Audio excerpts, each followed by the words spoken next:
ఈరోజు బైబిల్ అధ్యయనం కీర్తనల గ్రంథము 45వ అధ్యాయము 17 వచనాలు చదువుకుందాం. ప్రార్థన. మిక్కిలి ప్రేమ కలిగిన దేవా, నీకు వందనాలయ్యా. చదువుతున్నటువంటి లేఖన భాగములలో మాకు జ్ఞానాన్ని అనుగ్రహించండి. ఆమేన్. ఒక దివ్యమైన సంగతితో నా హృదయము బహుగా ఉప్పొంగుచున్నది. నేను రాజును గూర్చి రచించిన దానిని పలికెదను. నా నాలుక త్వరగా రాయువాని కలము వలెనున్నది. నరుల కంటే నీవు అతి సుందరుడవై ఉన్నావు.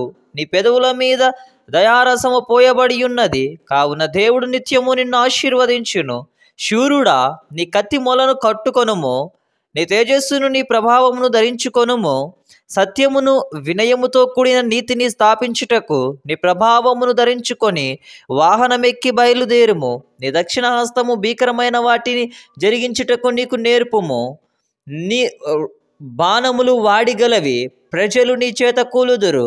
నీ బాణములు రాజు శత్రువుల గుండెలో చొచ్చును. దేవా, నీ సింహాసనము నిరంతరము నిలుచును.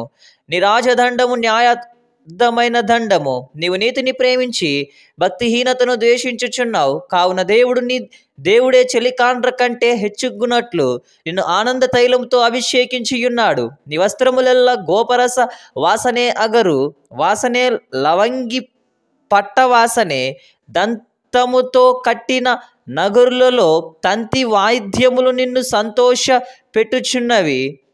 నీ దయానొందిన స్త్రీలలో రాజుల కుమార్తెలున్నారు. రాణి ఓఫీరు అపరంజితో అలంకరించుకొని నీ కుడిపార్శ్వమున నిలుచుచున్నది.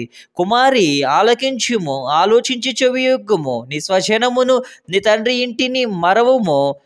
ఈ రాజు నీ ప్రభు, అతడు నీ సౌందర్యమును కోరినవాడు. అతనికి నమస్కరించుము. తూరు కుమార్తె నైవేద్యము తీసుకొని వచ్చును. జనులలో ఐశ్వర్యవంతులు నీ దయను వెతుకుదురు. అంతఃపురములో నుండి రాజకుమార్తె కేవలం మహిమ గలది. ఆమె వస్త్రము బంగారు బుట్ట పని చేసినది. విచిత్రమైన పని గల వస్త్రములను ధరించుకొని రాజునొద్దకు ఆమె తీసుకొని బాబడుచున్నది. ఆమెను వెంబడించు ఆమె చెలికత్తెలను కన్యకలు నీ యొద్దకు తీసుకొని రాబడుచున్నారు. ఉత్సాహ సంతోషములతో వారు వచ్చుచున్నారు.